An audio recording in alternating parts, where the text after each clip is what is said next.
What's up, guys? So in this episode of the podcast, I had Chris Burghardt from Red Outdoors come on, as well as Chris Wheeler from Wheels Up Outdoors. Um, so it might be a little confusing in this episode if you hear me say to one of the guys, "Hey, Chris," I'm referring to him this way or referring to him that way, Chris, because they're both named Chris. But um, I apologize for that. It was spur of the moment. I started the podcast off with some technical difficulties. It was my very first time ever doing a video podcast. So there is a bumpy road. It'll probably be a bumpy road more until I get this done. It's not going to be like in every podcast I do video wise. But it is something I'm wanting to do a little bit of. So, like, hunt breakdowns or, just good BS sessions and, things that I feel like people would like to see more of is what I'm going to try and aim for. So that's what the goal of this was, and it's a learning experience for me. So there's some technical difficulties between camera and microphones and stuff at the very beginning of this. Battery dying of my actual camera and having to switch mid podcast to my phone to video it, so I missed a little bit of stuff. So it was pretty cool. It was an awesome conversation. Me and Chris Squared always have good conversations. Really cool guys. I enjoy hanging out with Chris Burghardt when I was up in Michigan last.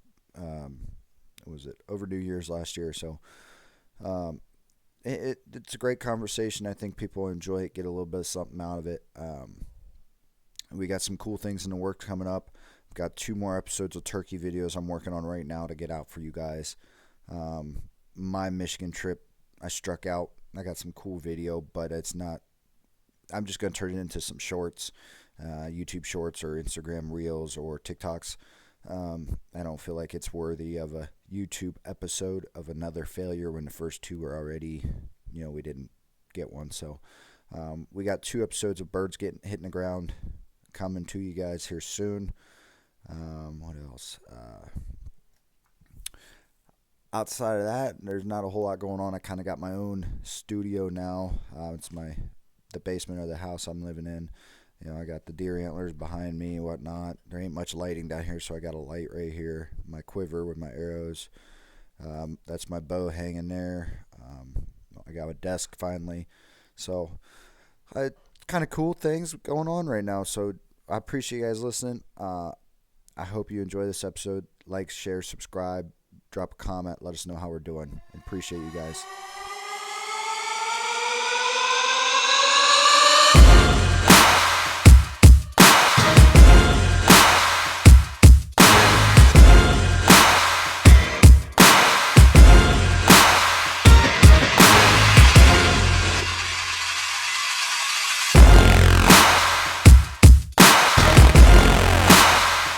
It is, what is this, May 16th.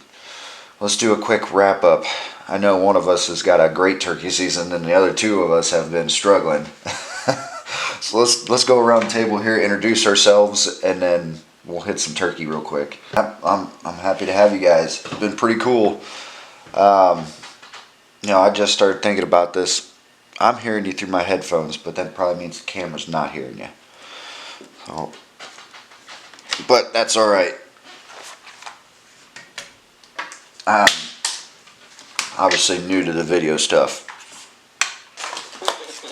Alright. We're gonna do this also, Johnny's be like, I got no audio. That's what I just started worrying about. I was like, oh, what if the camera's not picking it up? But that's alright. So if the camera did, worst case, I don't know what kind of phone you're running, but with mine I can do a screen record. Yeah. I can do mic and media.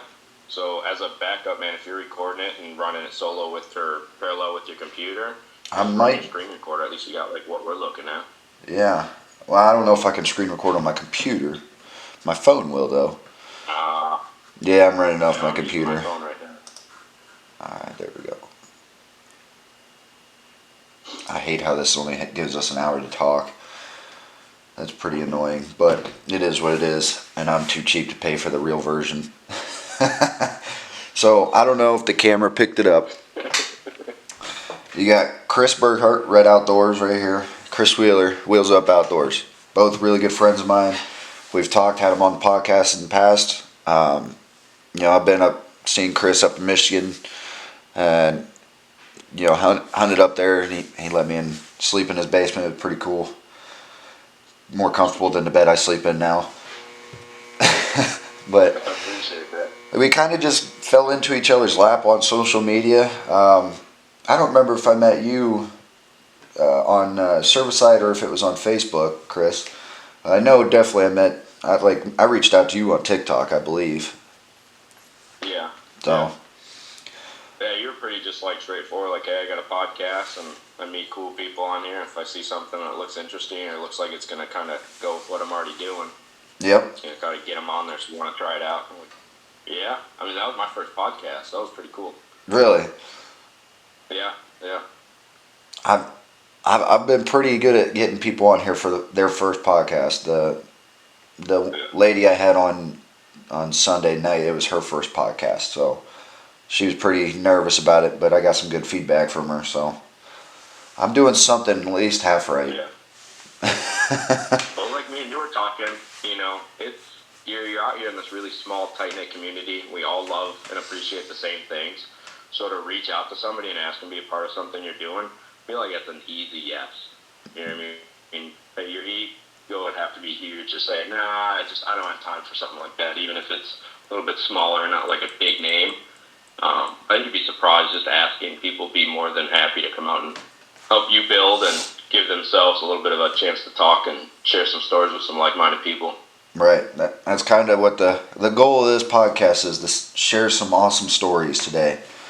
So why don't we hop right into that? So my story so far of turkey season is I blew out 2 toms at 16 yards. I've told you about the story already, but I made a mistake. I blew 2 toms out and haven't got an opportunity since. So that's my turkey season. Yeah, well, mine's pretty similar.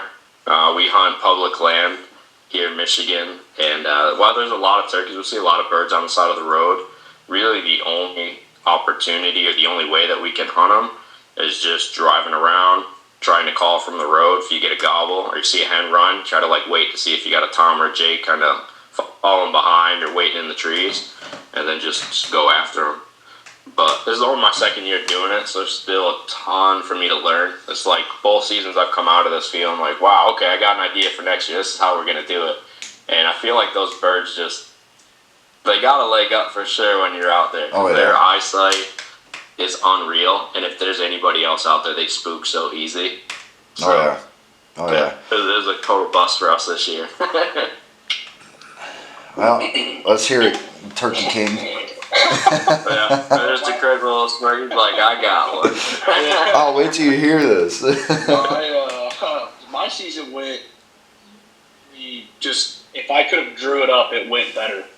All right, I'm done. You guys have a good night. I want to hear this.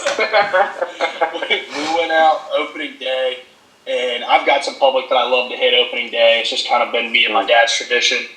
And we went out and worked a bird the whole morning, and ended up having some guys come in from the backside. He went shut mouth or whatever, and then we rolled around the second day on Sunday and went to a completely new farm. Didn't really have a clue, We knew there was turkeys there. We had seen them in the fall. We had seen pictures in the spring from the farmers. And Dad's like, let's just go out and put the blind right in the middle of the field. I'm like, what? He's like, it sounds like a kamikaze move. He's like, right in the middle of the field. He's like, we don't know where they're coming from. We'll just put it out in the middle. They'll come. Come on. I'm like, all right. Well, we'll try it. So literally in 4 days, we bought all of our last minute gear, bought everything we could, and then just took off. So we get out there, and it was insane. It was beautiful. And we're driving out, and I'm talking to my dad, and I'm like, we just play in the camp. And he's like, man, we're not going to get in. I think we left at 4 a.m. our time, and they're 2 hours behind us on mountain time. So we left at 4 a.m. our time, and I think we got there around 11 p.m. that night, just before midnight their time. Okay. It was 19 and a half hours. It was a long drive. Oh, boy. So we get in, and he's like, what are you guys going on? we're driving in, and he's like, man, I don't want to set camp up in the dark, and this is just going to be a big headache. And I'm like, yeah, I agree. He's like, well, let's just see if we can't find like a little hotel or something. Like, even if it's, a little out of the way, let's just for a night so we can, get a good night rest, and then we'll go hunt. Yeah, that's fine. Like that'll work. So I'm calling some different places, and I call this one place, and she's like, yeah. She's like, I got a motel room. She's like, it'll be like $60 for the night, and I'm thinking, all right, $60 motel, like this is perfect. At $30 a piece, who cares what it looks like? It just as long as it has a bed. Yeah. And she's like, I'm outside taking care of the outside. She goes, give me like 2 or 3 hours and call me back. Is that all right? I'm like, yeah, I ain't got nothing but time. I got 19 and a half hours in the car. So I'm like, yeah, that's fine. That'll work. She's like, all right, thanks, honey. I appreciate it. So we drive on some more. Probably, I think we stopped and got gas. And I was like, all right, I'm going to go ahead and call her again. And I call, and she's like, oh, yeah. She's like, I got you written down. She goes, now, I had a group of hikers come in. She goes, but I've got these little, like, 2-bed cabins. We're just going to throw you in there for the same price. Perfect. So I was like, okay, like, no, so then, like, now we're rolling up. We're like, we got a cabin? Like, this is awesome. So we roll in, and, I mean, it was late, and we barely unpacked anything. And I was looking online on a Wyoming. You can go on their website, and it'll tell you where you can buy their licenses from them, and, like, the different, like, locations. That's super nice for Wyoming. That's one of the things that I really liked about Wyoming. And so I got on there on the commission. I'm like, oh, well, we can buy our license. It's right here on the other side of town. I'm like, and now, of course, the other side of town's a little bit farther than the other side of town around here. But I'm like, we can get our license. It opens up at 9 a.m. tomorrow. I'm like, we'll just be there at 9. He's like, all right. So we went to bed. I don't think either of us slept hardly a wink. I mean, I was so excited. I laid there. I was like a little kid. I mean, I was going crazy on Christmas morning. And so we both got up, and I think I had my alarm set for like 8, and I think I was up at 6:45. I was so ready to go. And we showered up, and then we drove into town, and we got our tags and our licenses, and it opened at 9 a.m. And Dad's like, well, where do we want to go? I'm like, well, I got one spot. It's not super far from here. It's just the closest spot. We have no clue what we're doing. We've never chased Merriam's, never seen the country, don't know the land. I'm like, let's just drive to that spot, see what we can find. So, all right, so we drive down the road a ways, and we're going out, and we're seeing mule deer alongside the road. And actually, I think we passed a few turkeys on private, and we're like, oh, look, turkeys and stuff. And Bird. yeah, right. And so we're going up this big, it's just like dirt roads, like clay roads out there. They're all just red. And I'm looking out to the left on this just giant piece of public. And the road kind of turns in a little bit, and on that turn in is public. And so we're looking to the left, and I'm not really paying much attention to the right because it's only just a little sliver of public. And I'm like, man, this looks insane. I mean, there's 2 giant mountains on both sides with a big meadow valley in the bottom with a creek running through. I'm like, there's got to be turkeys in there. And so we're driving, and we're looking left, and I look in this just little bitty private pasture, and there's like 15 turkeys in it. Oh. And Okay. Straight into the little sliver of public. Uh-huh. Like, oh, there's turkeys. And it was just it looked like a huge group of hens, and I figured they were hens and jakes, and I'm like, I don't see a strutter. And so Dad's like turning around the truck, because we've been here 15 minutes, and we're like, what is happening? Yeah. And I'm like, is there a strutter? And he's looking, and he's like, I don't see one. Well, then we're like, turn around to like where we're going to park, and he looks back, and he sees a fan coming up over the hill. And I'm like, he's like, there's a strutter. I'm like, well, park the truck. So he like whips in real quick off the side of the road, and we slide down, like grab everything. We're scrambling because we did not expect to even see or hear birds the first day. We figured we would just be walking around a ton. Yeah. And so I'm like grabbing my gun, like throwing my dad my camera, like grabbing camo, trying to get everything together. And we run down this draw, this like kind of like a ravine. We run up on top. Then we just kind of like crest like these 2 little hump ridges.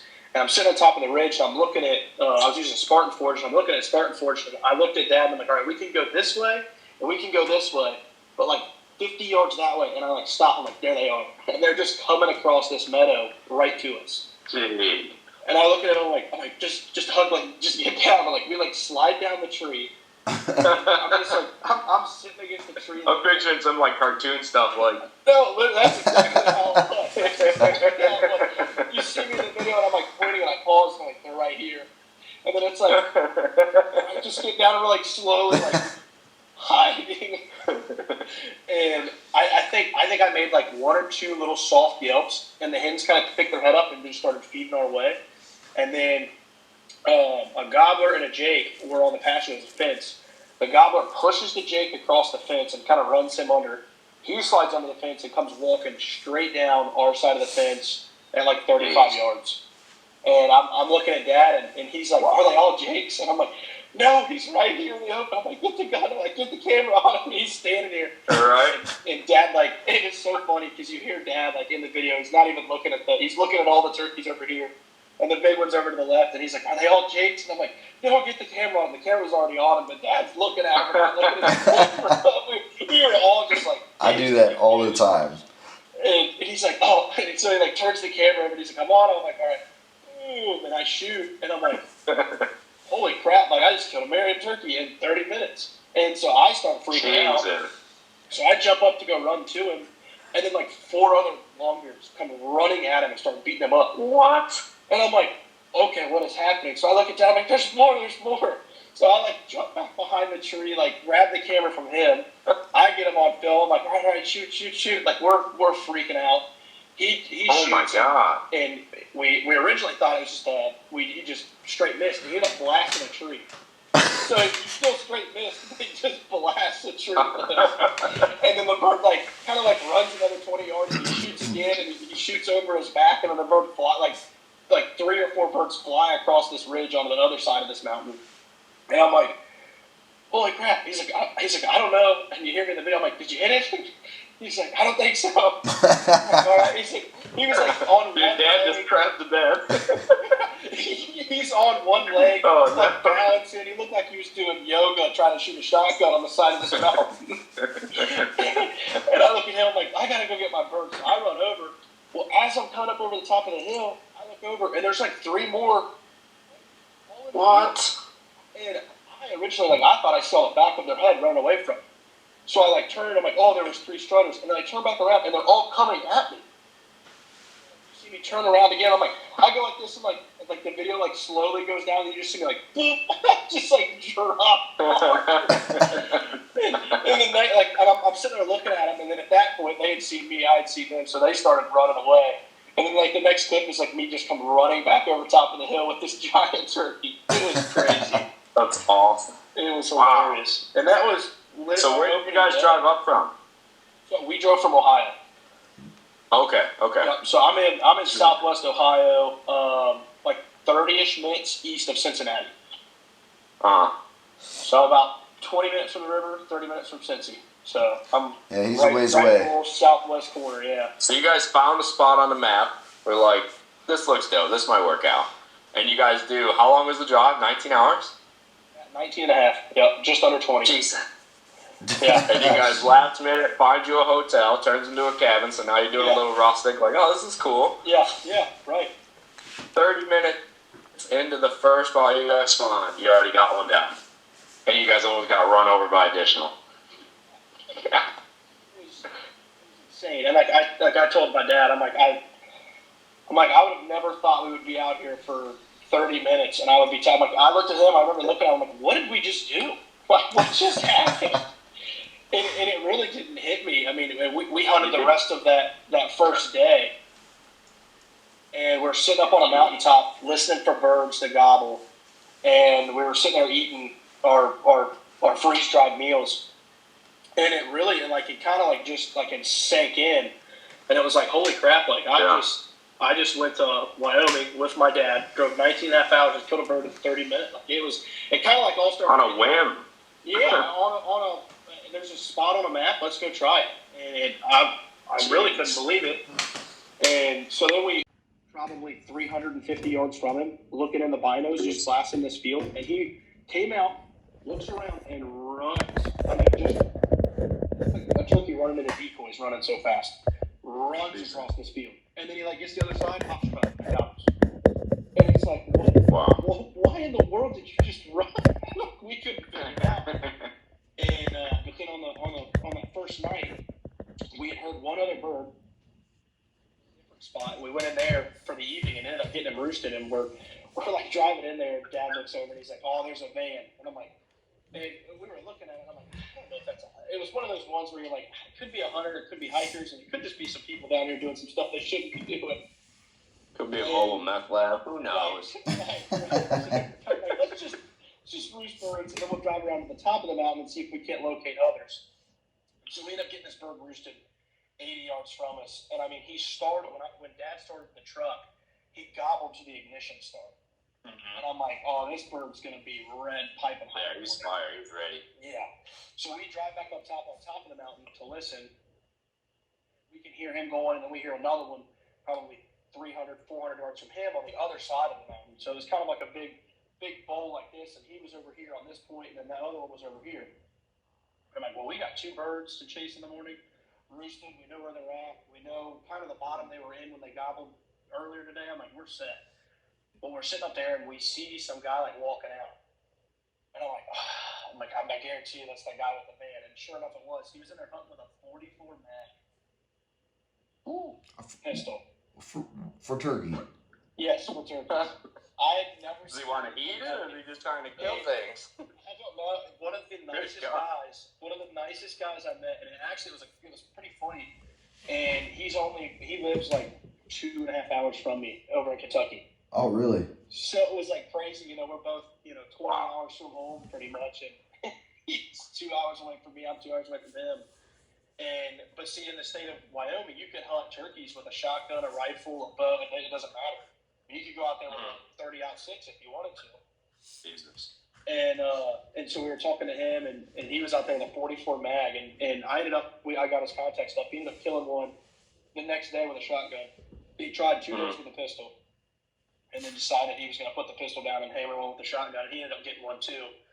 And but we talked for an hour. We ended up giving him a ride off the mountain to his van. Super nice guy. And we're like, he's like, well, where do you guys think you're going to go in the morning?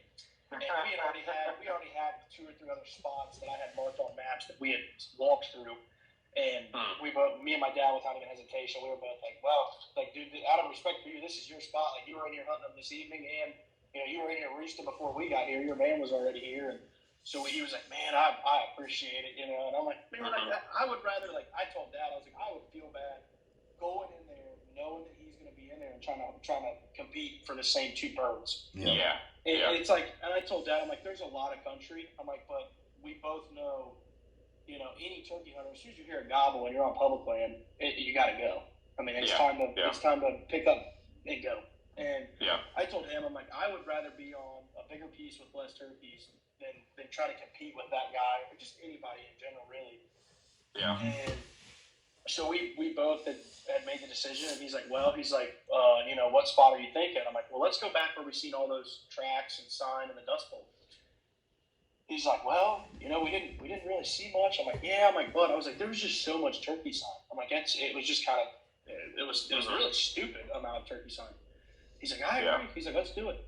So we go to bed, and it's crazy out there. They start gobbling at 4:45 in the morning, 4:30. I mean, it gets light out there so fast. And so we go to bed, and that I think it was a 3:45, 4 a.m. wake-up call. That wasn't the best, but it was a little bit better when you wake up and you're like, we're going to go chase Mario's. Yeah. So we get out there, and we didn't have a clue where these birds were going to be roosted, and we didn't even really know if there were going to be birds. And so Dad's like, well, let's just put all the truck windows down. We'll just sit in the truck, and we'll just park out on top of this mountain and just see.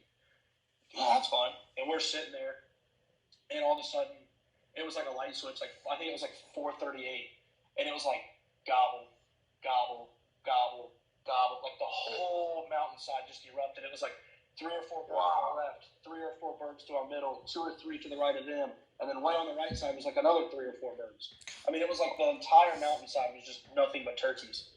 And Are I'm you like, getting whoa. all this stuff on camera? Because I'm like picturing this. I'm like, this would be an insane YouTube episode. No, Like, holy crap! It's all on camera. So at this point, yeah. it's Awesome. like gray light, and actually the video kicks in right as we're moving down a ravine and we're sliding up, and we crawl up into the top of this like meadow on like a ridge, and these birds are 60, 70 yards on the roost from us, and they are just hammering.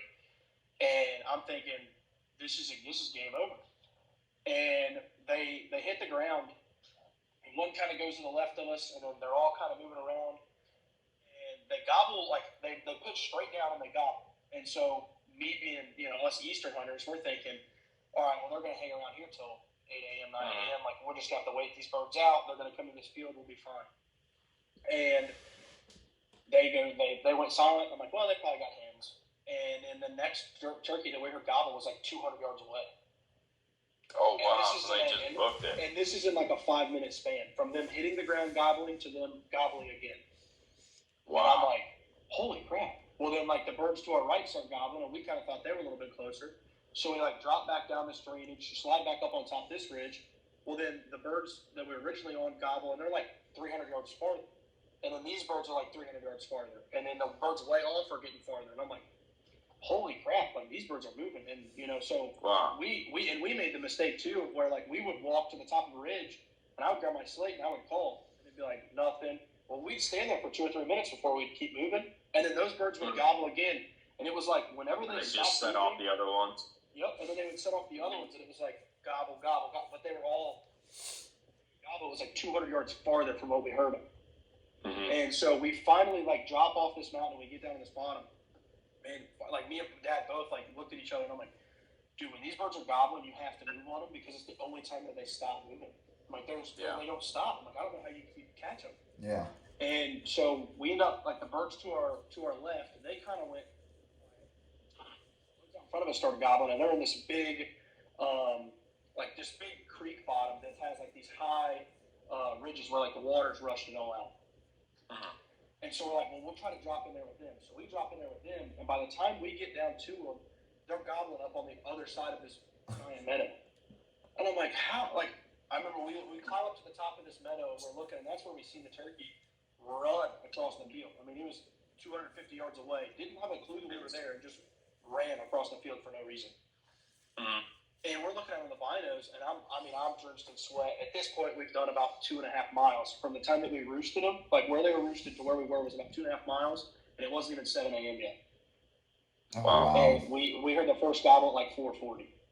Wow. So I'm drenched in sweat. He's like somewhat sweating, but he went lighter than I did, and I should have. And I'm sitting there, and I'm like, dude, I got to drop some layers. He's like, all right. So I'm unzipping my coat, and the birds that we originally heard gobble, and they're still down in the bottom that we had just come out of, and now we're up on top. And Dad's like, all right. Well, he's like, I'm gonna go. Like, I'm going. I gotta make sure I can still hear the birds so we can stay on it because they move so fast. I'm like, yep, go. I was like, I'll catch up. He's like, all right. Well, as he's going, he gets like 150, 200 yards from me in like 2 seconds. I'm like, where did he go? He's just got one pace. He's like, just across the top of this mountain. And I'm getting everything thrown back on. Bird gobbled to our right, same meadow that we're in. But I can't see the bird because he's pretty far off. Well, Dad, he just keeps moving. I don't think he ever heard it. And I'm like, okay, well, I got to tell Dad. So I'm like grabbing everything. And when I tell you, I'm running across this mountaintop. It looked like Tom Cruise Mission Impossible when he's running from the big store. I'm running across this mountaintop trying to get to him. I do like a 200-yard sprint to him. I finally catch up. And in the camera, I'm like, I'm finally catching him. Like, I am sweating. I'm out of breath. And I'm like telling him, I'm like, I think they got her to the right. And we're sitting there looking, and I look over to the right, and there's one strutter and 8 hens. And they're straight to our right. Out in the same meadow, but they're about 200 yards from us. And what's crazy about these variants, with Easterns, I don't know if we would have killed either of the 2 birds that we killed. But it's like, they just don't care. Like, we're in the same field as these birds. They're on a mission. 200 yards away, and they're like just hanging out. Like, they didn't care at all. Yeah. And the thing that saved us on the other side of this meadow was a big tree line, and that tree line started private. And as that bird pushed his hens into that woods, another bird gobbled in those woods. And the strutter turned his hens and brought it back on the public towards us. Mm-hmm. And so you ain't get my girl. Yeah, right. And so we're sitting in this pasture, and I'm looking at Dad, and I'm like, what do we do now? Like, we're out in the middle of this open area, and there's 9 turkeys coming towards us. Rambo. So we start slowly like backing up, like nothing to see here, like we're not doing anything. And we drop down this side hill and slide around, and we keep peeking up. And we're like, all right, here they come. They're going to be this way. So we drop down and swing around a little bit more, and there's like a big draw that comes down like this, and then there's a ridge top. Well, he was on top of the ridge just working towards us, and all of his hens are down in this draw. And we're sitting there, and I'm like, and when we keep peeking and we're looking, and we can't find him, and I look down at the draw, and I'm like, there's 8 hens right here. Here's all the hens are coming. And he's like, I don't see the gobbler. I'm like, neither do I. Well, then he like peeks his head up a little bit more. He's like, oh, geez. He's like 70 yards, and he's coming right to us. And so we're like playing peekaboo, and there's like this one clump of like, it was a cow pie. So right there, cow pie, and he's like, Dad's like, up on the top of the cow pie. I forgot to like see where he's at. And these hens ended up coming 15 yards beside us. I mean, they're right in the bottom of this draw, and I'm looking at them, and I had the camera like up on my face, and so I'm just looking through the little lens finder so that I can zoom and everything and see still. And it keeps fogging up. And so I keep like moving it, and I'm looking over, and the hens are just throwing rocks and just peppered every one of them. They're so close. I'm like unfogging the lens and looking, and Dad's like, are you on him? I'm like, no, I can't see him yet. And then you just see his fan.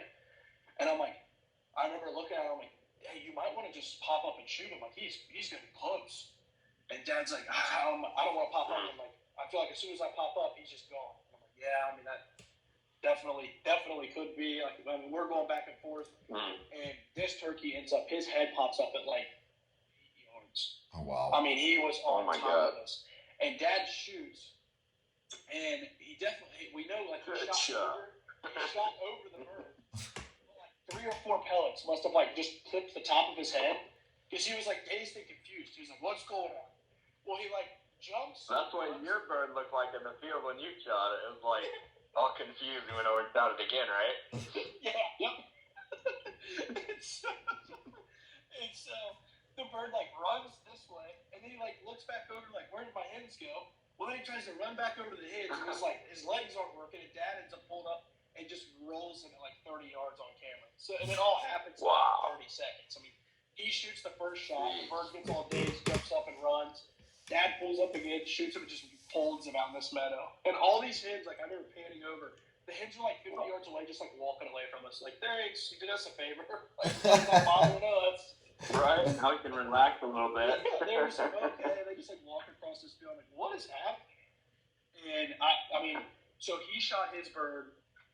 I think it was at like 7:15, 7:30, and we were 3.2 miles from where we started. Oh, wow. Wow. So you guys put it in for sure. You guys wasn't like hopped off the side of the road and made it happen. You guys worked for those birds. Yeah. The first bird, I told Dad, I'm like, man, the first bird was like, just like, okay, here's a Marion turkey. I'm like, the second bird was okay. You're gonna sweat everything out. Your mouth's gonna be dry. You're gonna be breathing heavy from the high altitude.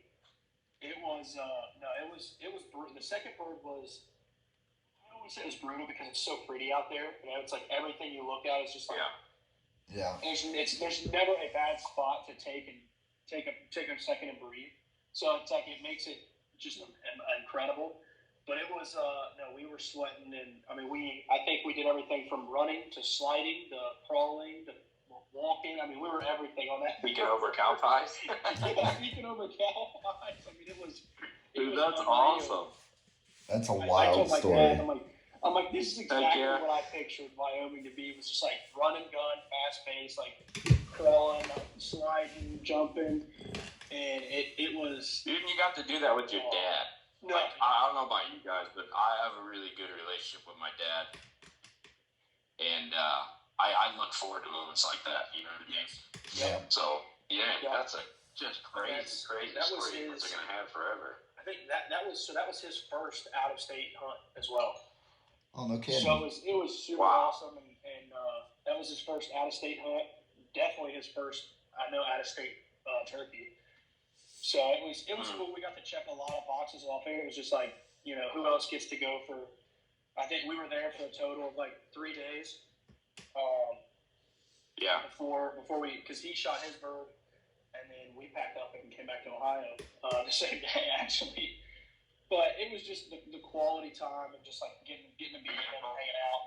And, it was awesome. I mean, it was a true dream come true. Yeah. Yeah. As soon as you guys grabbed that second bird, were you guys like, we're doing this again? This is happening. Oh no, we like. Well, and so I had a couple buddies that were like, me or whatever, like, let me know if you need one. And I'm like, I told my dad, I'm like, man, I don't know. I'm like, I want, like, part of me is like, yeah, heck yeah, dude, pack the truck up and let's go. And the other part of me is like, I'm driving 19 and a half hours and all I have is like 6 waypoints. Like, I'm looking at 6 pins on a map. Like, I have no, like, we could go out there and not see one turkey. I'm like, I don't know. I'm like, I don't want to. And I told my dad, I'm like, I don't want to not necessarily have the pressure of, oh, hey, come on, man, and then not get that guy a bird. But I'm like, if we go out there and if I'm the only one to kill a bird or he's the only one to kill a bird, I'm going to feel bad. Like, you just wasted a week's vacation, drove 19 and a half hours, and we saw one turkey the whole trip. Yep. And you know that's not true, though. You know that's not true. Any hunter that's going to go out there with you, any hunter that agreed to go with you, it's an experience. Dude, just the scenery you're describing, what I already have in my head, I can't even imagine seeing that in person. That would be 100% worth that trip. It's unreal. It is, and that's kind of what I told my dad. And I was like, part of me is just like, everybody comes, and I said the other part of me is like, dude, I don't know where we're going or anything. And he's like, well, let's just go. I'm like, all right, that's fine. And I would have loved to have more people there because I think I took a week off. We could have killed 6, 7. I mean, we could have killed probably 8 birds. I think. I mean, there was just so many birds out there. The public. I mean, pretty much every public spot we hit had really good sign. And 3 of them we got into turkeys. So it was like, if you spent a whole day in there, you could easily fill a group tag very, very quick. Wow, that'd be cool. And then a part of me, like, looking back on the trip after, I was like, no, it's kind of cool. Like, I'm kind of glad that I did just go with my dad, and me and him got to just kind of experience that for us. Yeah. Yeah, I guess it's kind of a little bit selfish of me, but it was cool to just have that with my dad. Yeah. Not at all. That's not selfish at all. I think we're all kind of getting at the age where, if you're having a good relationship with your dad or other people in the family are kind of getting up there in age, like, those are the moments you want. Those are the trips that are going to last. Yeah. So, no, not selfish at all, man. Super jealous. And that's where we're already talking. I mean, we've been buying antelope points to Wyoming. That was kind of the reason we picked Wyoming. It's because we've been buying antelope and elk points there. And I told him, well, I'm like, hey, this is, we can go. And he just hit 50, 51. So he's still a young guy. But he's like, let's do it. So we're already looking at units, and we're already looking at where we're going to go in October for antelope. There you go. So I'm pretty excited about that. Yeah, that's a heck of a turkey story. And not to mention, you killed, like, what, 3 days after you got back, you killed in Ohio? Yeah. So, you just had a crazy year. 2 birds in 2 states in 1 week. Yeah. 19 and a half hours apart. That's wild. And here we are struggling in our respective states. And now not this weekend, the weekend after, I'm coming up near you again. I'm going to probably strike out. But yeah, there's something about chasing birds. It don't matter if you get them or not. My Ohio bird that was pure 100% luck. That shouldn't have happened. I was driving down the road and looked over, seen a strutter with a hen, pulled into the farmer's house, knocked on the door, and I'm like, hey, there's a turkey out there. Do you care if I go shoot it? And he's like, he's where's that? I'm like, oh, it's along this. He's like, oh, it's along this fence row and that and that. And he's like, well, I have guys that hunt. I was like, look, all I want to do is just get out, and I'm just going to chase that turkey. If he goes into the woods, if he goes through the field, I won't even do anything. All I'm going to do is just slide down that fence row. He's like, yeah, I think that's fine. And I'm like, all right. I'm like, so I was like, I'm gonna ask. I was like, I like to film everything I do. I was like, do you care if I film on your property? And he's like, I do. He's like, just don't show like any of like the house or anything. He's like, I don't care if it's just like a field or whatever. I'm like, okay, perfect. So I just threw a GoPro on my head, ran down a fence row, crawled like probably 15 yards, looked out. He was strutting, stuck my gun through the leaves, made one call. He turned his head and I shot him. I can't even get that lucky. I ended up shooting him at like 45, 50 yards. I was like, you gotta be kidding me. This is insane. I mean, it was like complete 100%. Close we got. Complete luck. Shouldn't have happened, and it worked. That's crazy.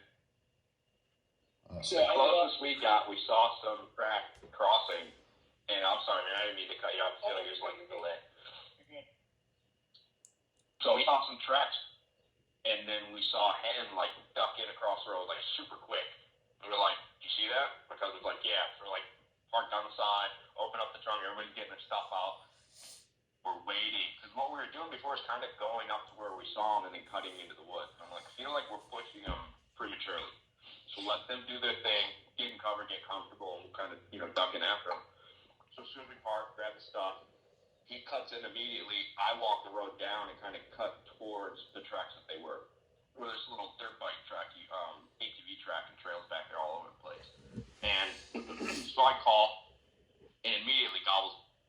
I'm like, oh crap, this is on. Now I'm excited. I'm working my way down this track, and it's like all divvied in. So I'm probably at shoulder height inside this thing. It's how deep like this trail is. So I'm like able to look basically ground level through all the cover. And I'm calling, and the bird's moving off further from me, but it's getting close to where my cousin.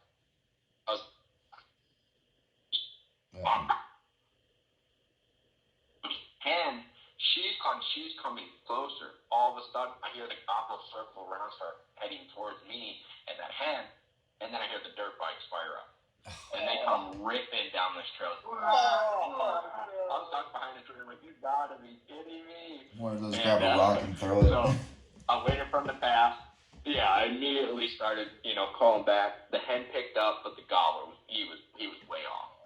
So I just started going ham on my call. I'm calling my cousin, screaming back. We ended up being back up, but she was like, what happened? Damn dirt bikes, man. They were working their way towards me. Oh, yeah, it was wild. Because last year we had a similar situation. First year doing it, we pulled on the side of the road where we saw two toms chasing a hen. Like there was two.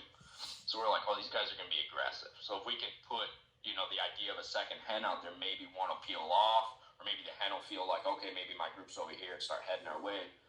So we tuck in and we're running. We get to the tree line. We're calling. I've never experienced turkey hunting before that season, but I can't imagine it gets better than that. Every time we hit a call, the gobble was like instant, and they were getting closer and closer. So we're like closing this distance.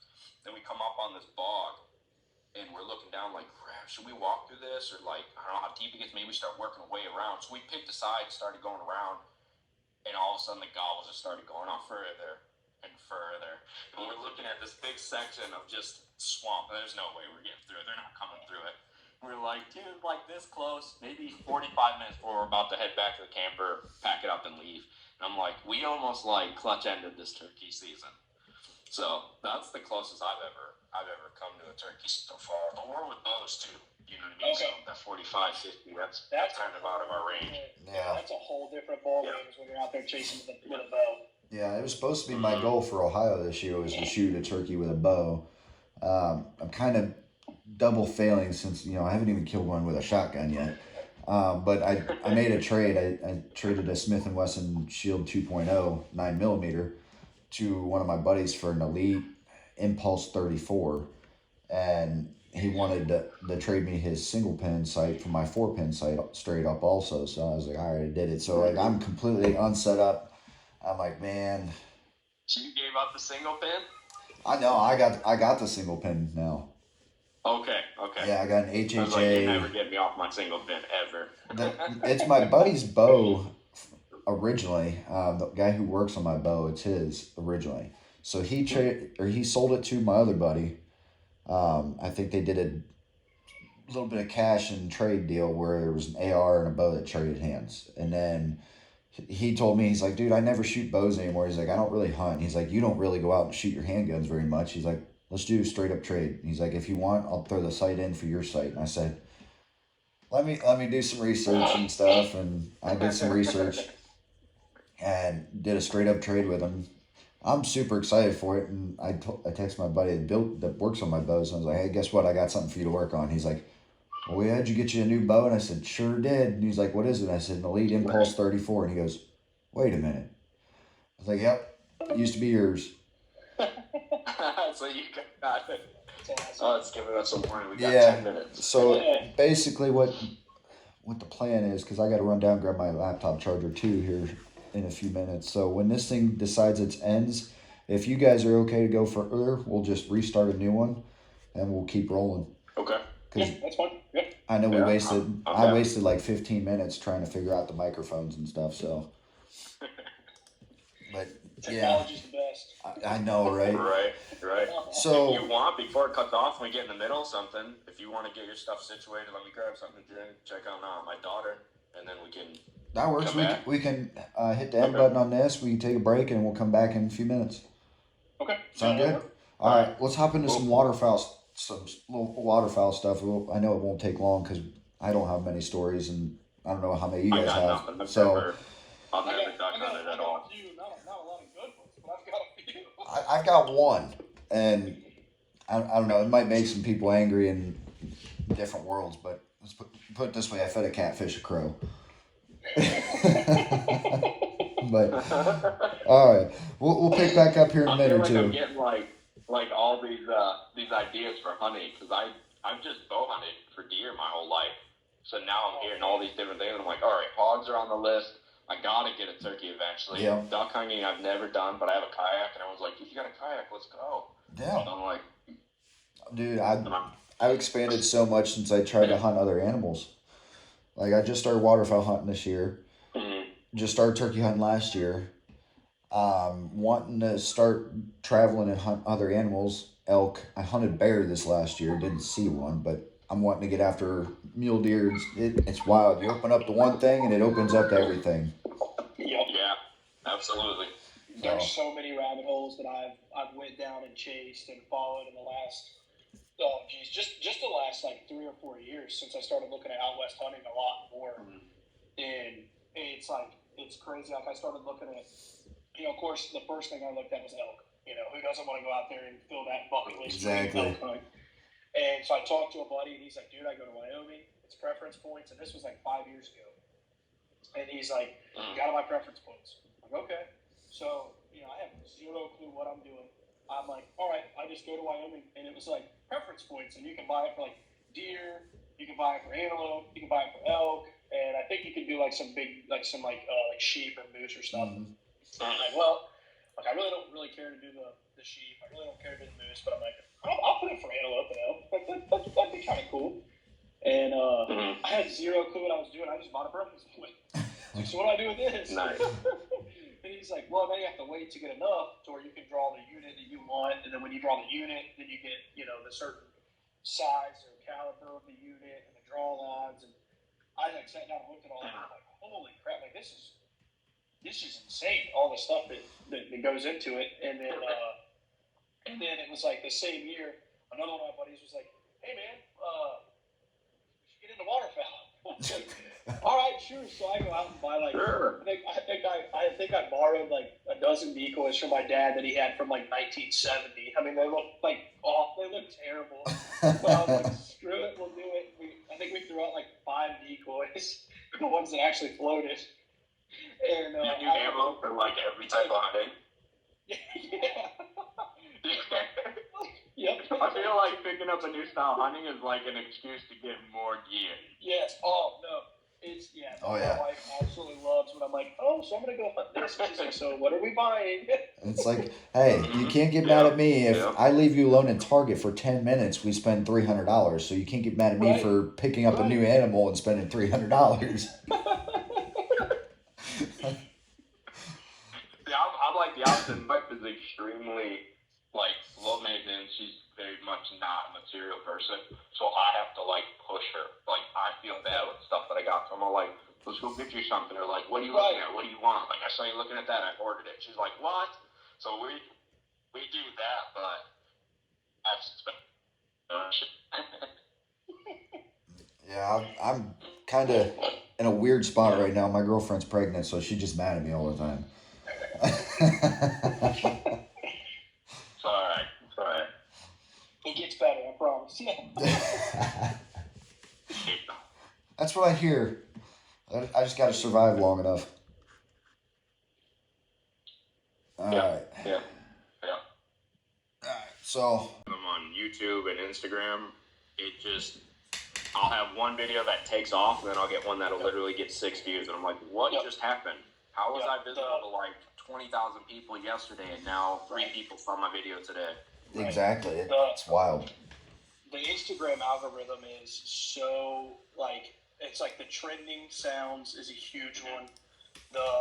And then like the days I post, like I've noticed too, if I post pretty much from like Thursday to Saturday, my intake is like 0. I mean, it's very low.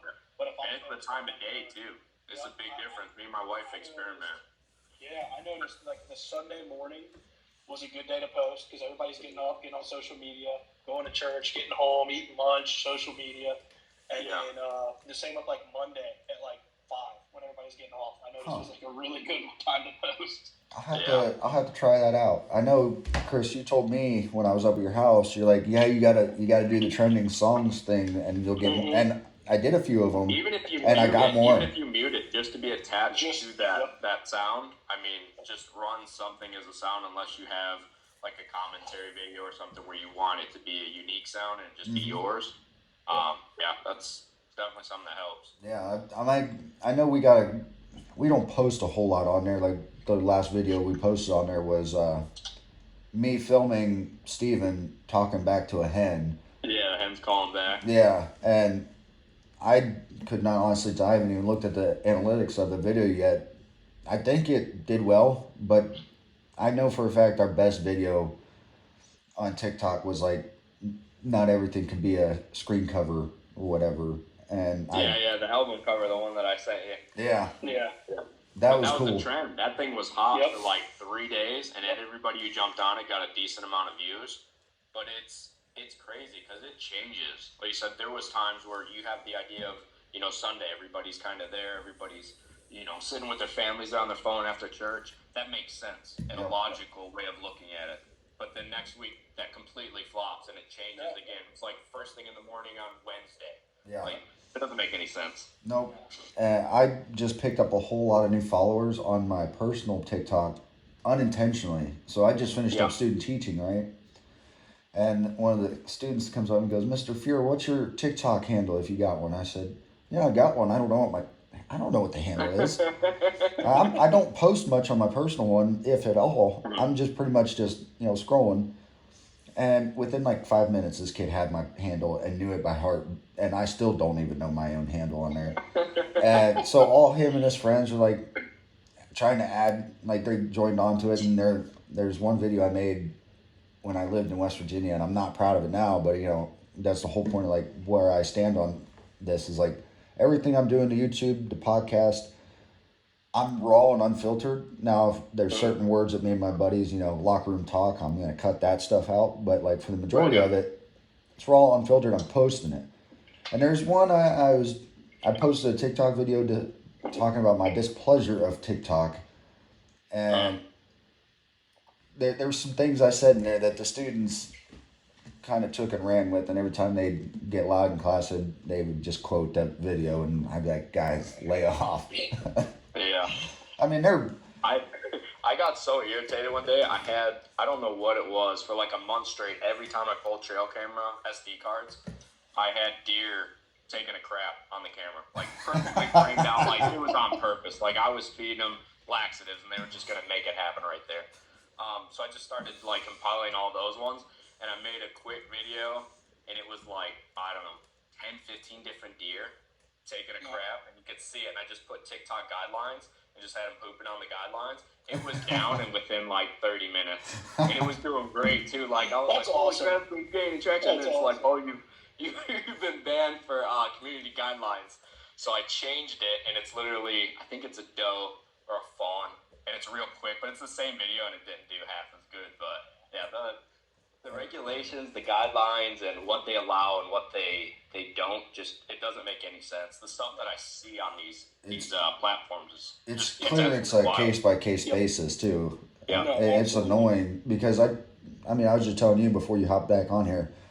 In 2021, when I shot my big buck, I posted a video of it, and like I even took emojis and put over the blood splotches, and like I posted it, let it post, and then refreshed the page, and it was gone that fast. Yep. I was like, what in the hell? Like, how is it that fast?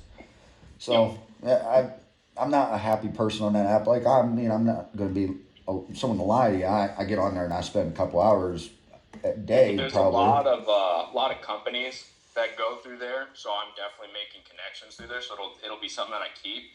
But I've gotten to the point now is I post what I want to post within reason. You know what I mean? I know the guidelines. I'm not intentionally going on there to have something fail. Like that defeats the purpose. Right.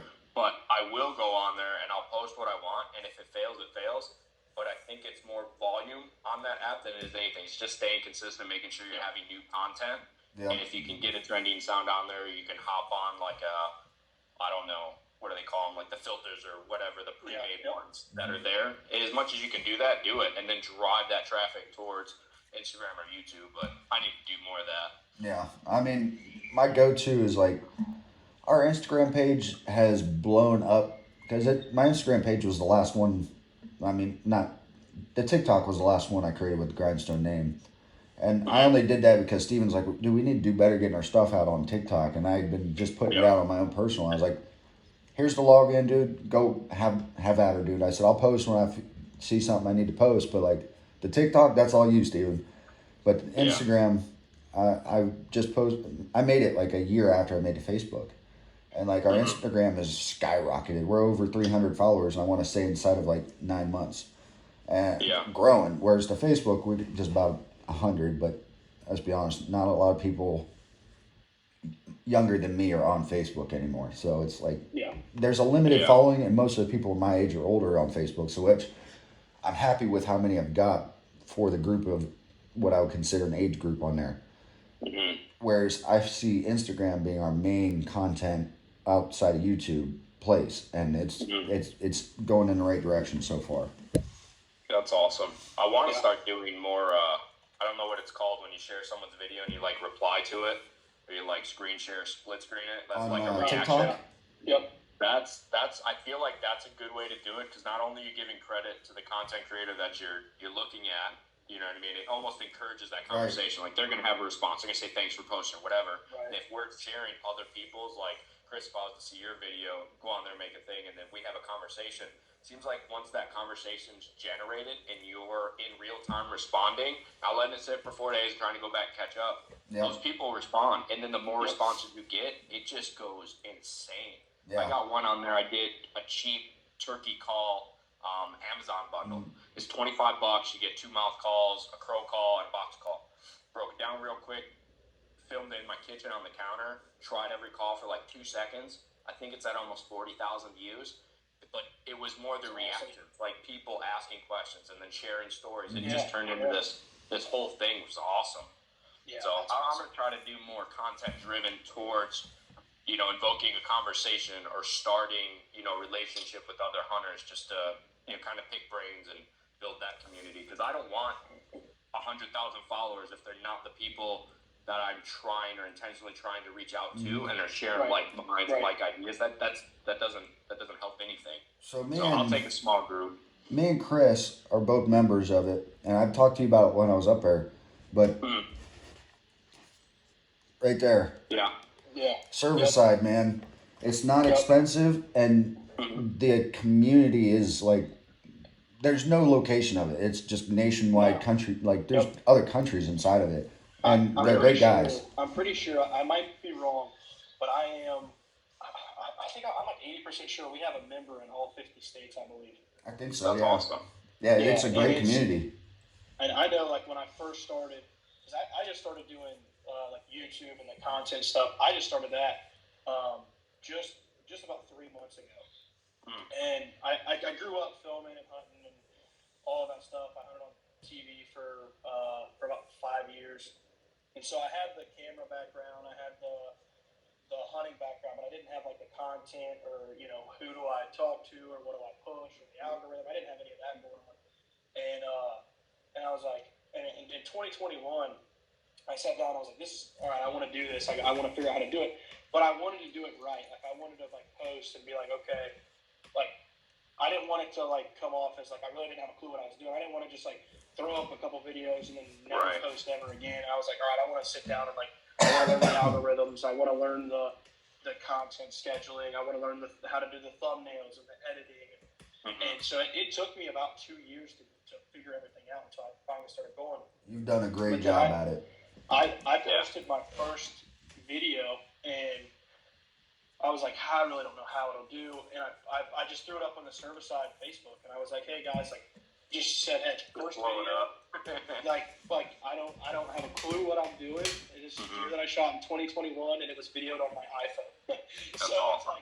It's not like it's anything special, and it was in like I had like 100 views. So that's awesome. That's awesome. What? I'm like, what? I'm like, this doesn't even make sense. Like, I told my wife, I was like, this is something that I've wanted to do for a long time, is just make content. I love doing it. Yeah. But I've never posted it. And then I posted it, and I posted it in service side, and it was like, I was like going back through and like looking at my views and like looking at people, and it was like service side. Yeah. So I'm like, this is so awesome. Like, having that little bit of a community that I can post in there and be like, hey guys, and then it's like, I don't think I've met a bad guy in service side yet. Right. And that's awesome. I'm definitely gonna look into it. Yeah, it's been incredible. I'm not involved with it like I should be. I think that's mainly because of how busy I've been the last 5 months, and I'm hoping to get more involved as the summer rolls on.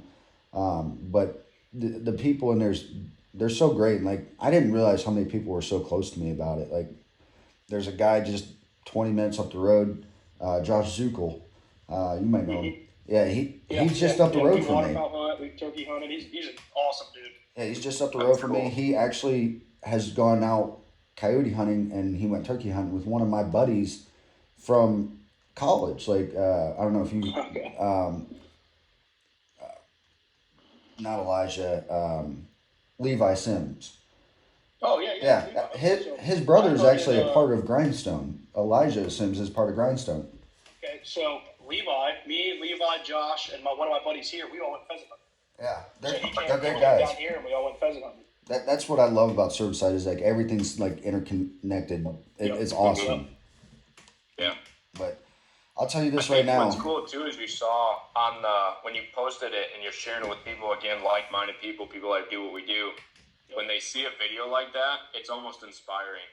It can be defeating when you're watching nothing but highly produced, highly polished, highly edited, film of a hunt. And you're just like, oh my God, like, how do you even start? You need a $3,000 camera, you got lenses, you got tripods, you got mounts, you got GoPros. I mean, your trail cams are positioned, your decoys are perfect. Like, it's overwhelming watching that. When you see somebody film a successful hunt, and I saw your video with your deer, I actually just sent you some. I subscribed during the break. And I saw the big deer, and you're holding it up, and it's just antlers. And then there's dark in the background. Does it say 2018, I think? 2021. Okay. Well, you're holding it up, and I'm just yards. like... Yeah, 18 yards. 18 yards. Yep. Okay. So, I mean, as soon as I see that, I'm thinking, wow, you already got my interest. You got, titled that 18 yards. I want to see that buck up close like that. Yeah. Then you see it with a cell phone. You're like, oh, I can do this. Yeah. I have the phone. I have the same phone. I can get a cheap mount. I can get a cheap camera arm. And it just encourages those people to take it to the next level. Yeah. And that's what I want to do. And I know, Zach, that's what you're saying with yours. Your intention was to hopefully groom that next generation into, the hunting community and actually showing them that this is something you can do. You don't have to come from a family that hunts. Right. You don't have to have a crazy background in firearms or even archery. This is something you can pick up, get with the right people, get the proper training with whatever weapons you're using, get out there and make it happen. And I stress a lot of times when I'm trying to get people involved into filming or stuff, I'm like, listen, not everybody is a Ben Rising. Not everybody's a Mark and Terry Drury or a, Michael Waddell. Yeah. Not every one of us is going to make a big amount of money doing this, but the money should not be the reason we're doing this. It should be, I want to share experiences with my friends. I want to encourage other people to get into it, and I want to have these memories for me 25 years from now when, say, I got a shoulder injury and I can't get out this year. I can go back and I can relive it, get hyped up for next season, or my kids can watch. That video with your dad with the turkey hunt. That's what I was saying. I hope you got this because just the memory alone, saying it and repeating is going to be cool. But now throw it on a freaking TV and watch it. I do wrap-up videos for our hunting season for my family group every year. Mm-hmm. So we go up and we watch from the beginning, the first video I've done all the way up, and then we present the new one. So everybody's like invested, a little emotional, we getting funny, and then we get into last year, and now they have no idea what's coming. So it's just a cool way to share it and keep those memories alive. Absolutely, and that was like the biggest reason that it took me so long to start. I got to watching these bigger guys, and even coming from, I think the TV background helped me with the filming, but it was very it was a formal video. I mean, it was like sit down, you're in the stand, hey folks, how we doing, Southwest Ohio, And it was like I had to take everything that I could from that. I took everything I could there.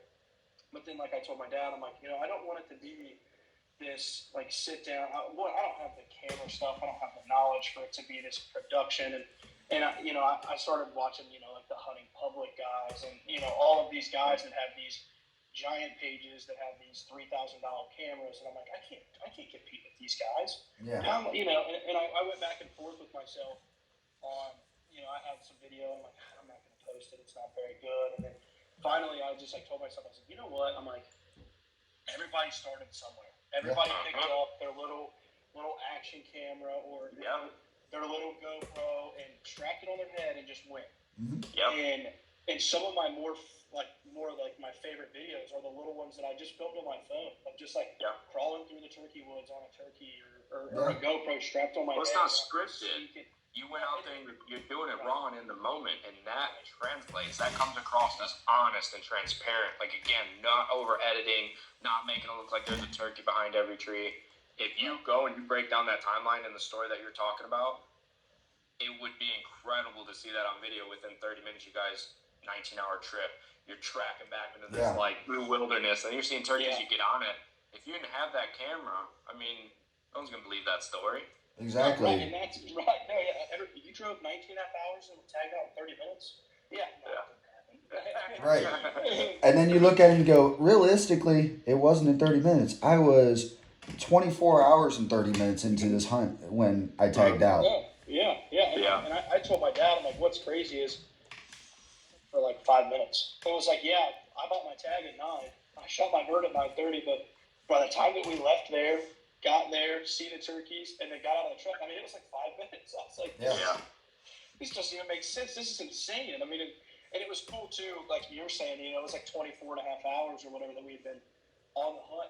But it was almost like it was like 5 years in the making because it's like I've been looking at pins and I've been looking at spots and like, I want to go do this. This is, we got to do it. And then it's like it finally happened. It was honestly, it was like a 5-year ordeal, really. I mean, for 5 minutes of hunting, but the amount of hours that I put in e-scouting and everything, it was honestly, it was incredible. I'm still kind of speechless about it. I still can't really believe that it happened. Right. Yeah. But hey, listen, guys. So I do have to cut out close to 11, so we're gonna move right into them short little waterfowl stories, like we've already mentioned. We don't have a lot. But what the idea was to like spark this in my mind originally. I've had you both on the show before, and like I like talking to you guys anyways. Is like, Chris, you put something on your Instagram story about a month ago or something like that, and it was just the way these old timers would go out and waterfowl hunt. And I'm a novice waterfowl hunter. I don't know the next thing about, like, I really don't. And what these guys were doing in this video is like, it was like, I don't remember if it was black and white, but this guy would shot a bird and he walked out into the water, no waders, no camo, just walked out, grabbed the bird, grabbed a stick, shoved its head down on the stick into the mud, petted its feathers down, looked pretty, and then went right back to hunting. I was like, that is awesome. I love it. I love it. They were in like these old school like denim pants, like flannels, like bulky clothes, and they would shoot a bird, and then they'd run out, put a stick through it, make it look nice and pretty so it floated, and then they'd go back, and these guys were walking out with. I mean, they probably had 30, 40 ducks. I mean, this is back when like there wasn't a whole. It was black and white, and I was like, I think I actually sent it to you, Zach. I was like, this is insane. I'm like, this is so cool. Like, just to like watch the kind of like how the history and the history of waterfowl is crazy. Like, I wish I was more knowledgeable on it, but it's crazy how like the limits were completely different, and like just I know they would go out with these. They were called like punt guns, I believe, and they're like big long guns. I want to say they're like up to like 40-inch barrels, 50-inch barrels. And I could be wrong, but they would shoot, kill like 5, 6, 7 geese at a time. And there might have been more. I might be wrong. And it was like, but there was like no like there was no limits, and they didn't have to use steel, so they're just like just blowing to pieces geese with lead and like shooting them at like 80, 100 yards at these giant guns, and it's like it's crazy to see like this all of the regs and stuff now, which is like I'm thankful that we have that to the waterfowl. Sure. That we can keep going, but it is really really cool to look at like the history of waterfowl. Is just like it's incredible. Yeah, I mean, and that aspect, like not just waterfowl, like everybody knows the Elmer Fudd stories of my grandpa used to go out in a red flannel, smoking a cigarette and blue jeans, and sit on a tree stand for 20 minutes and shoot a deer and this and that. And I'm like, those are awesome stories. And it sometimes translates into, look at how awesome we've come since then and this and that. And then you also have some of those dudes that are like, oh, the deer are just dumb or the ducks are dumb. And you can just go out and do whatever the hell you want and you'll kill one. And it's like, if you're lucky.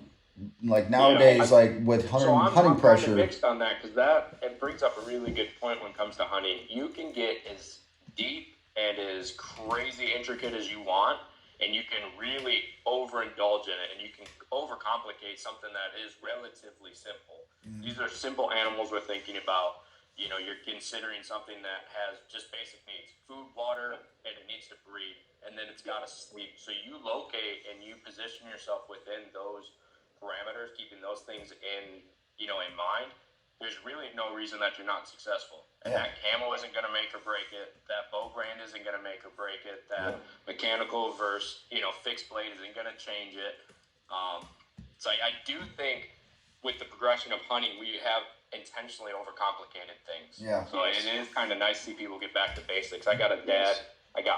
Everybody's got a dad. My dad and his cousin just switched over this year to traditional bows, and they're getting them all set up. And just seeing how basic the setup is, and hear my dad get excited about shooting again, because that's all I want to do is go out and shoot with him when we're practicing.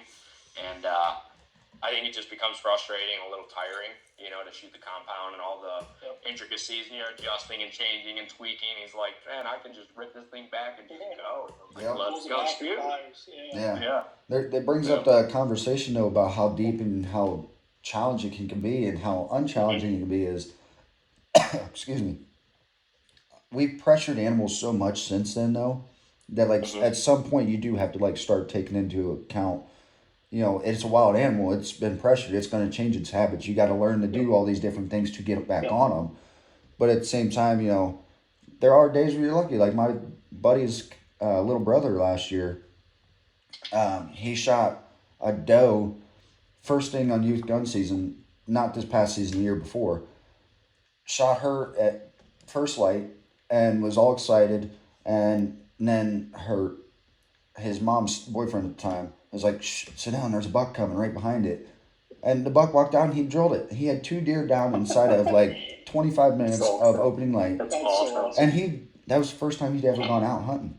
And it's like, that sometimes happens, and that's awesome. I love hearing those stories. But at the same time, you get spoiled like that too. Like you almost expect that, so now you're disappointed when it doesn't. So I almost like the idea of going out, and kind of grinding it. Maybe the weather not be perfect or whatever. You see deer distance in a field, and that's your season. Then next year, maybe a little bit closer, you got up in a tree stand instead of a handmade ground blind. And just that constant progression that betters your opportunities, betters your odds, and puts you in closer and closer to the animals you're getting after. It's that the progression is cool. I think it's the guys that come out, are lucky enough to have that private land, and they have thousands of acres, and they get to go on the guided hunts. you're seeing it through a whole different lens. You know, feel like guys like us that, you know, you scrounge together what you can last minute, or you spend the whole year prepping for that 3 or 4 day weekend. Yeah. Like, we value every second of that so much. So to look at it and say, oh, it's easy because it's easy access to you. The ones who have to put it in and earn it, it's a completely different appreciation for the sport. It might be wrong to say it, but the people that have to work harder for it, it means more. But that might be something false to say. I've never killed a buck, and I consider myself a deer hunter. And most people are like, "You've never even taken a buck," and I'm like, "But I've spent my life hunting public land that's heavily pressured. To take a mature doe on public land, It's sometimes harder. it's not easy. It's not easy. It can be a very big challenge. And I think that's something that, obviously we're all here because of social media, but I think it's something that social media takes away from.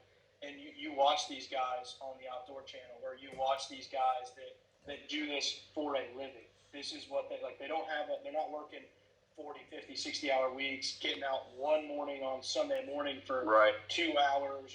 And I think it kind of, like, one of the biggest things that, like, I would like to do better at portraying is, like, you don't need the best farm. You don't need, like, all of this public land. Now, you might not shoot a 160-inch deer every single year. You might not even see, or you might not even see a 160-inch deer. But, like, okay, if you can just get out and sit in a stand and just watch, learn what the deer are doing, learn what the turkeys are doing, whatever you're chasing, learn what they're doing. And, like, to me, I enjoy the grind. Like, I enjoy going out in August and prepping and then going in September and figuring out where the early season bedding is. And I enjoy the whole process, but I'm like, okay, if you don't have that time, you don't pass a 120-inch 8-pointer. Yeah. No. Because you think you have to shoot a giant 170-inch booner. Right.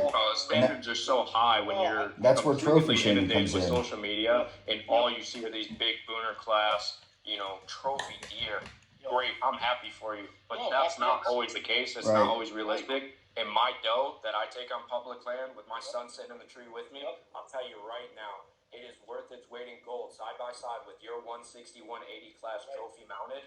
I'll take that every day. Every single day I'll take that. That's why I'm so harsh on trophy shaming. I when I hear people trophy shaming, I get on them. I'm like, dude, stop doing that. Like, our way of life is dying as it is. You trophy shaming is going to drive people away. It's their tag. You don't have to agree with what they shoot. It's legal. But if it's legal, it's their tag. Let them get excited and pull the trigger. There's no point to criticize someone for shooting a 115-inch deer. That's the first thing that he's seen all day.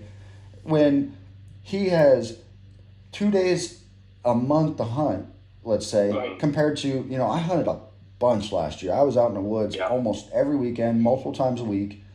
And I killed a nice buck. He's no big, brawler, anything like that. He's a 4-year-old deer that I was very happy with. He's got some great character. And, put him side by side to that buck that literally basically fell in my lap in 2021. And it's like, why would you shoot that one after you shot this one? It's like, you don't understand, like, there's... Right. And you got to put a quantitative number to everything, too. We're on a finite number of seasons. You're only going to be able to do this for so long, physically, mentally, to really give it everything. You only have so many seasons. So when people say, man, why'd you pass on that? Because I don't know if I'm going to be able to do this next year. Nothing is guaranteed, and if I feel it in that moment, absolutely pull that trigger, make it happen, make a memory, have something to look back on and appreciate. Man, I have all the respect in the world for the guys that can push past the pressure and the observation from back seat telling you that you shouldn't or you should have, and just do what makes you happy, because I think that's the best aspect of hunting. Do you guys listen to Working Class Bow Hunter at all? I do a little bit. I do a little bit. So the host, Kurt Geyer, he's mentioned it probably hundreds of thousands of times on his show and different conversations. He always talks about the evolution of everybody in the bow hunting world. Now, everybody that bow hunts has their own tree of goals they set and how they climb. Everybody's got a different level. And, the way it started out for me is, 2006 is the first year I killed my deer. Killed it with a gun. Killed a deer with gun only up until 2017. Killed my first buck with a crossbow. Okay, so now I'm on a tree of evolution in bow hunting, right? Next time I go to kill, I want to kill a bigger buck. Killed a bigger buck, still with a crossbow. Now I want to get into compound hunting. Okay, now my goal is I want to kill a deer with a compound bow. Killed my first doe with a compound. Okay, now the next step of the evolution, I want a buck with a compound bow. Got that done. So now this year my evolution is I've got one deer in mind, and that's it. And if I don't get him or he dies, if he dies during season, I'll transition to another buck. But if I don't get him because nothing lines up and he still lives, I'm not filling that tag on another deer. I'm not settling. But those are goals you set on yourself too. Right. You weren't influenced or pressured by anybody else's opinion. Right. That was something you set for yourself. So it's if the you evolution. choose the past, that's something that in that moment you were like, I know there's better. I have a different opportunity. I have next weekend. If that's the choice you make, fine. Yeah. But don't feel pressured to cave to something or do something you wouldn't have naturally done in that moment just because other people are saying or thinking those things. And there's that saying that, don't pass a deer on the first day of hunt that you'd be happy to take on the last day of hunt. So yeah, that's very true. it's an evolution of bow hunting. Everybody's got their own different levels. Everybody transitions. Everybody progresses differently and has different goals. And that's the beauty of it. Yeah, exactly. That's why I think like hunting can be an absolute amazing thing, and it can be an absolute like terrible thing, because it's like, don't let somebody else's goals or somebody else's post or deer. I've got some buddies that I have a buddy Johnny he's probably in his 50s, and he's got a wall of just giants, and he's one of the just nicest guys that I know, and he's all about like just helping people and all this, and it's like you go to his house and you look at his wall and you're like, man, I'd like to have that one day. And then it's like, and then I look at the quality of bucks and I'm like, I don't even have a caliber of deer like that on where I'm hunting. And it's like, okay, what's my personal goal? Okay, here's my personal goal. I'm going to figure this new area out, and I'm going to shoot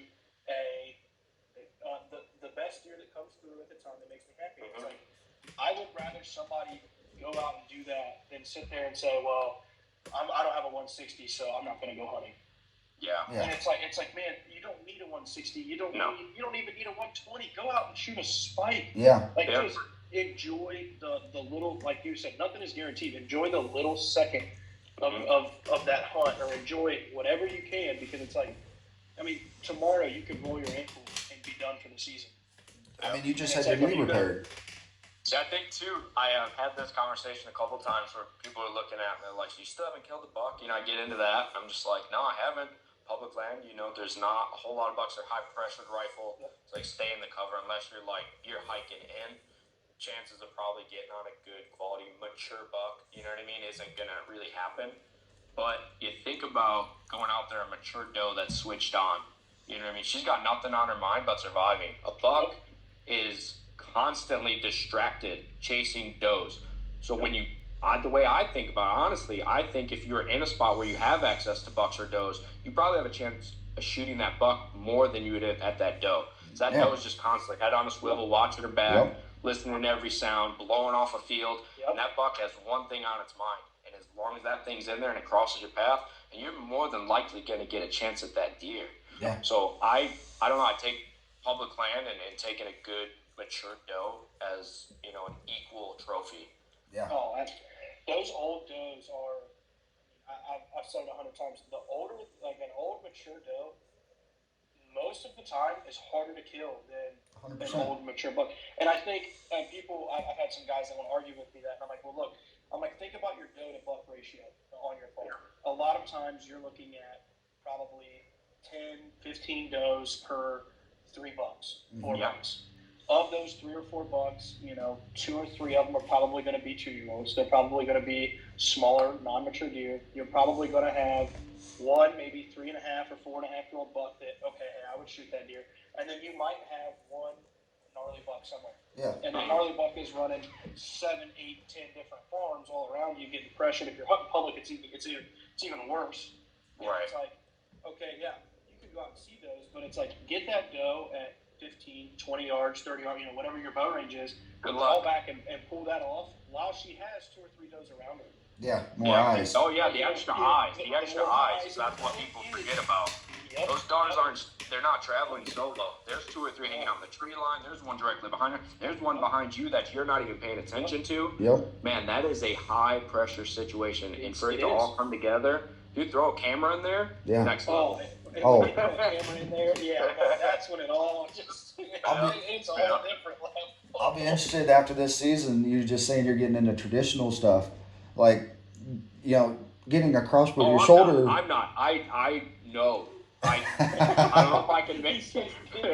I'm giving my dad and my cousin all the props in the world. Yeah. Man, if they can get a deer within 20 yards and take something down with that, that might be That's like the my epitome. motivation to try it. Yeah. But right now, I can't switch my entire setup and dedicate the time that I know that I would put myself to like needing to make that happen. It would be Right. It would be next to impossible as far as I'm concerned. You think about it. You're in a tree. You got. We're talking about does. You got your 3-4 in front of you. You got one off to your side. And you got the one behind you. You know is there. With a crossbow, you can kind of get to that point where you can shoot without anything happening and going wrong. Yep. Compound, you're adding. It's a lot more difficulty. You got to set it up. And now you add a camera to it. I draw back, but I push and draw at the same time. Yeah.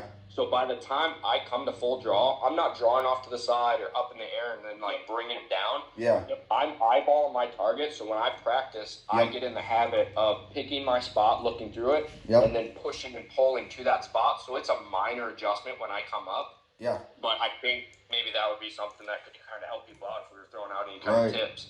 But that one's helped me a lot. It's minimal movement. And when you are at full draw, it's just a tweak. It's not a swing. It's not a swoop from the sky. So, you add a camera into that on top of the movement of already drawing your bow, picking your bow up. You add a camera to that, you're at another level of difficulty. Now you add a traditional bow to this and a camera, and you're boom, like. Dude, with the cell phones, and we're going to go through this and kind of break this down. I didn't mean to hijack your waterfowl thing, but I don't have a single thing to contribute to this. So I like the way this is going. I like this. I like where this is going. With the cell phones, with the quality that these things shoot at, I don't know about you guys. On my Galaxy, I have an 8K option. I don't have to worry about framing that animal out full screen and keeping it there. Keep that thing wide. And then in post editing, go through and then zoom it in. You'll be amazed at the quality difference of shooting like a 4K at 60 frames compared to a 2K at 30 frames, zoomed all the way in. It's all pixelated and blurry. Yeah. Take that full frame image or video and then crop it down after that. Man, it's so clean. Oh, yeah. But that'll save you the heartache, too, of having to adjust so much and keep them in frame. Go wide. Yeah. Let that animal do what it's going to do. Stop worrying about that camera. If you're looking at what you're looking at, just like with the GoPro, those fish eyes are so amazing. That wide angle gives you everything. And you're seeing what I see. And I think people appreciate that. That's the way I was filming last year. Like, as the deer's coming in, okay, now I'm zooming in. I'm getting my in-depth detail. I'm zooming in on that deer. Okay, now she's getting close to where I feel comfortable to shoot. Zoom out, set the camera right there, grab the bow. Now, all right, she's still in frame. Plenty of room in that frame. Now I'm getting ready to shoot. I'm not zoomed in like, oh crap, I gotta keep moving, because I've watched YouTube videos and like it'll nag at me a little bit because I'm like, I'm into it. I want to see the arrow fly and hit that deer. I want to see where they shoot it, so I can use because I'm using that as mental practice. Even watch a YouTube video, like, all right, he hit a little bit far back. What did he hit? What are the hours, weight? What kind of tracking job? I do that in my head when I'm watching. So like when they're constantly moving the camera because they're not zooming out, it's like, dude, just zoom out and get the whole thing.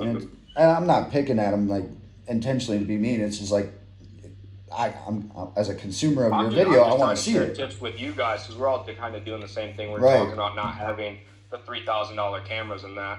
Every time I upgrade my phone, I'm looking for the best camera with a quality optical zoom, and I want to run something that's got, like I said, a quality camera. That's my driving force for picking a phone is based on the camera because I know I'm going to be using it for hunting and fishing. That's why I bought that camera or that phone right there. I used to have Samsung phones.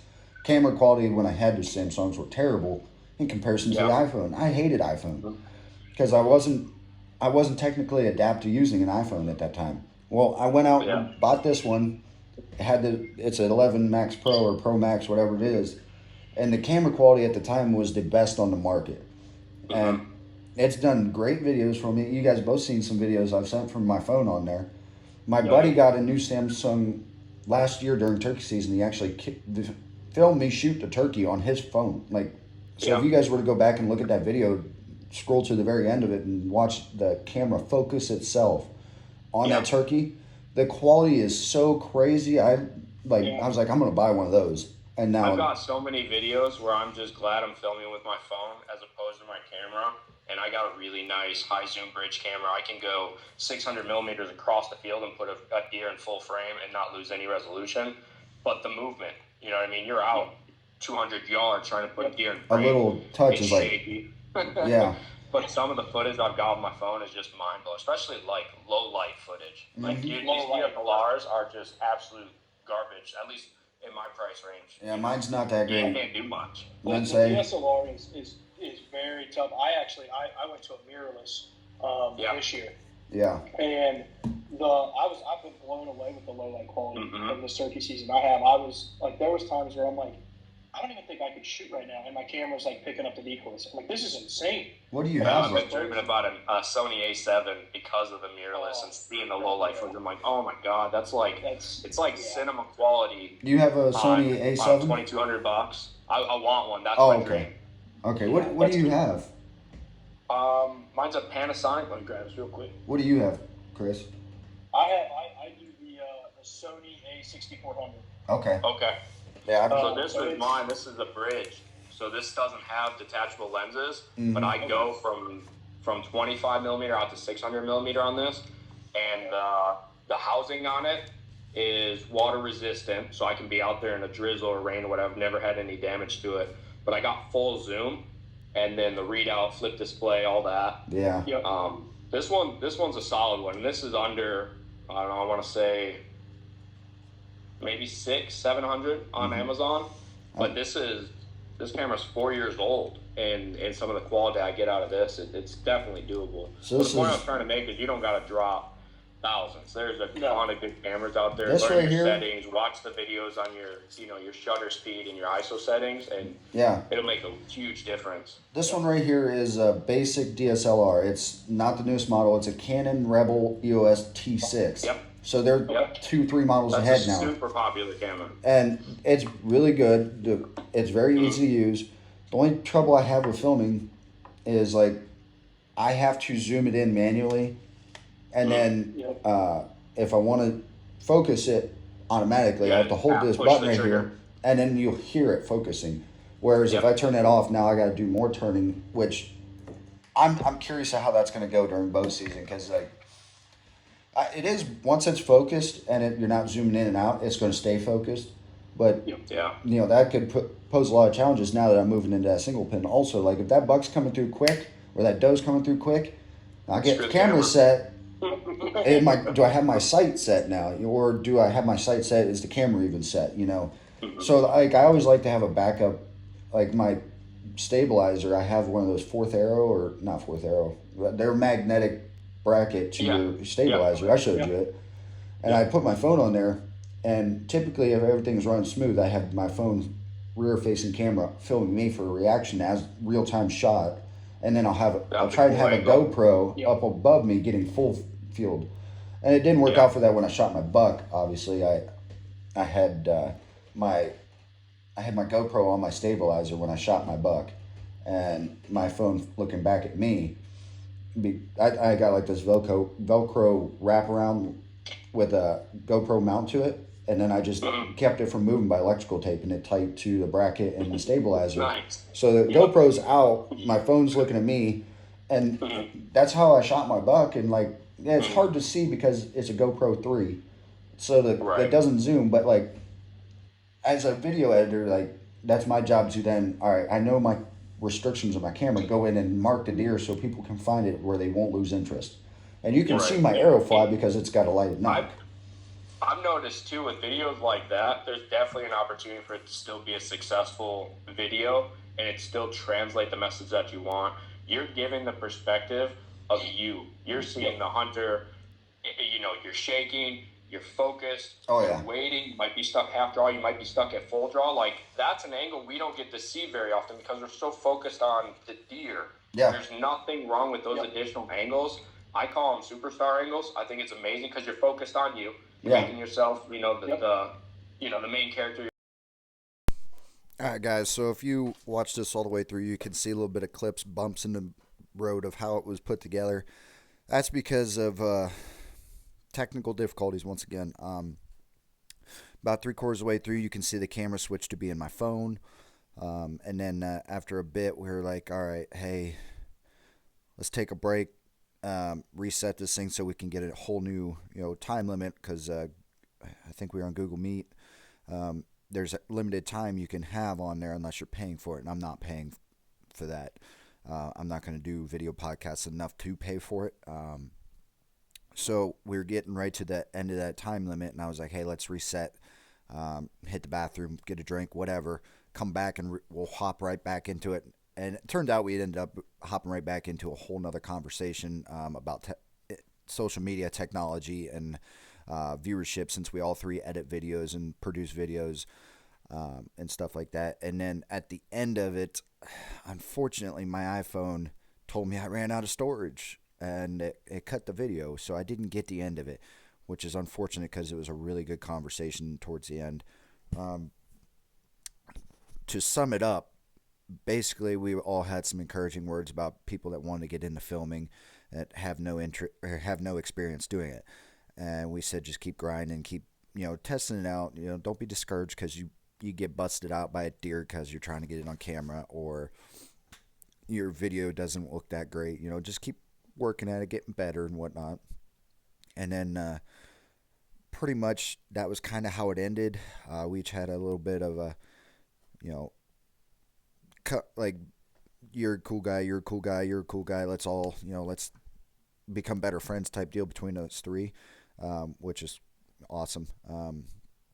They're great guys, like I said. I love talking to them.